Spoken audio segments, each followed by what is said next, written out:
What is up guys, Arolf here, back again with another video, and today we'll be taking a look at the Marvel Legends Black Widow herself. This is Build-A-Figure Crimson Dynamo, so let's get into it.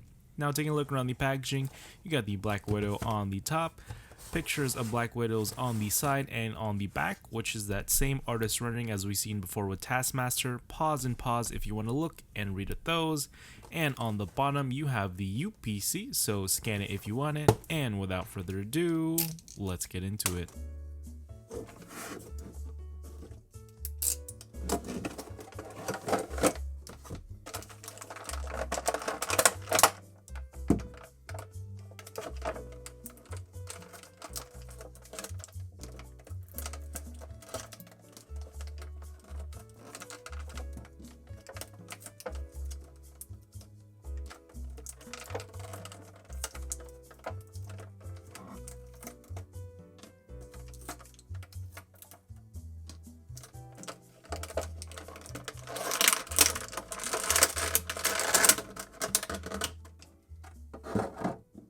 Now doing some size comparisons, here's Black Widow next to Black Widow, Black Widow, Black Widow, and Taskmaster.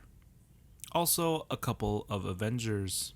Black Widow also comes with the left leg of Crimson Dynamo, so there's a good look at that. Now comparing the Black Widow head sculpt next to the Endgame and Infinity War one, starting with the Endgame.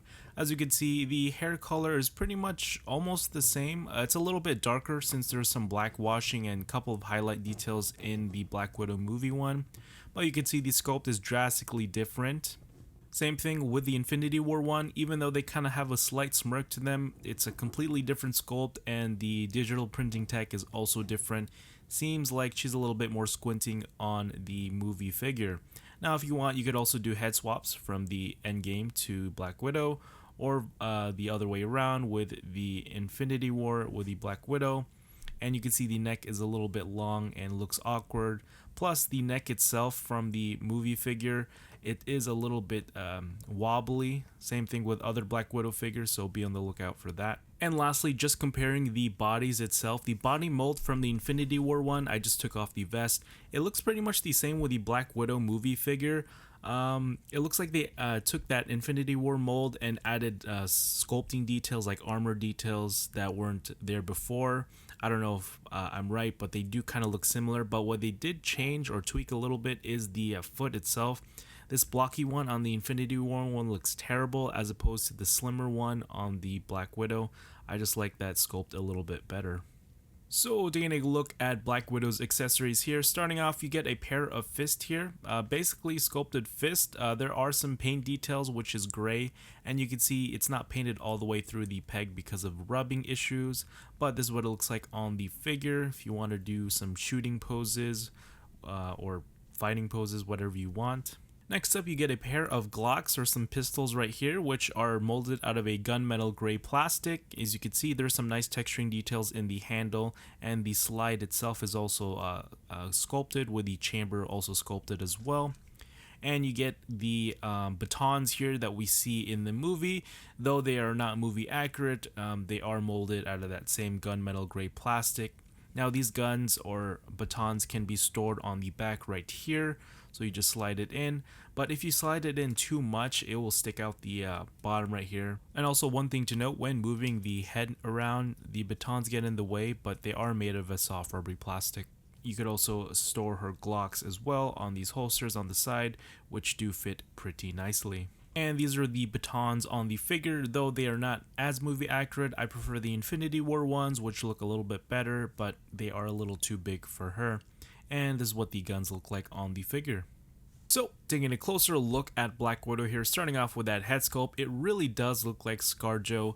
On some angles, it kind of doesn't, because of that weird digital printing tech. It doesn't look that much like her on some angles, but dead on, if you look straight at her, close up, it looks really nice. Now the hair, even though it's not movie accurate, I really do enjoy the sculpting. Get some nice darkening or black wash in the hair here. Looking at the suit itself, it looks like a regular skin tight suit with sculpting details or added armor details on top of it. You can see these stingers here are molded and painted out of a gold plastic, and they are removable if you want them to, and they could rotate around.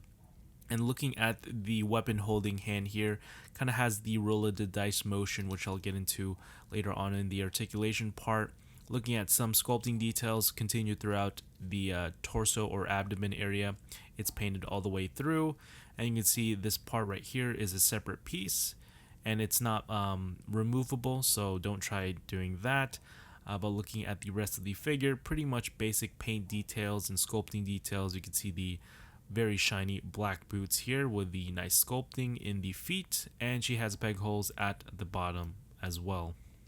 Now for Black Widow's articulation, the head is on a ball hinge, so it does rotate all the way around. It can't look up that much because of the thick hairpiece back here, but you can look down quite a bit, which is very nice. Also has some head wobble there, tilty shifty head movement because of that loose neck joint right there, or that rubbery neck joint. Get some forward and back movement right there.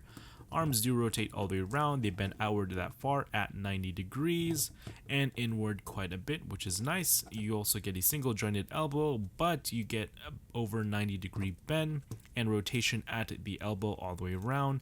Now the wrist here rotate all the way around, up that far, down that much. Now the torso itself is on a ball joint, so she can bend forward, not that far. Back quite a bit, which is nice. Doesn't look too awkward. You got some side to side movement right there and 360-degree rotation. Legs can't kick forward that far, which is quite disappointing, so she can't sit down properly. And back not that much. Also has a upper thigh swivel right there, and be careful with the holsters. Double jointed knees right there. Now the feet here do bend down that far, which is nice. Up that far, which is also nice. Looks like she broke her foot right there.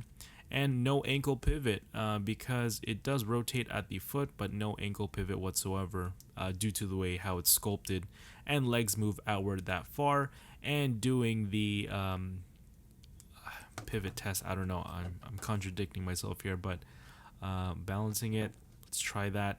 She is good to go. So yeah, that is it guys. Hope you guys like it. If you did, drop a like, subscribe if you want to see more, and hit the bell to be notified when I upload a new video. Now, for the Black Widow movie figure, I really do like the sculpting and the details and the head sculpt as well. Even though the hair sculpt is not accurate to the movie, hopefully we see this type of hair sculpt in the, or hairdo in the movie. But as we see in the trailer, she has that braided ponytail look. I really like the costume. The sculpt is nice. Pretty much a little more armored up version of Black Widow as opposed to her skin tight suit. Articulation is okay. I wish she had more articulation in the legs. We kind of seen this kind of body mold before. I wish they kind of improved upon that and gave her double jointed elbows as we saw with Proxima Midnight in Infinity War. But for a Black Widow movie figure, it is fun to pose, even though she has limiting articulation. That is it guys. Hope you guys enjoyed. Arolf Mora signing out. Peace.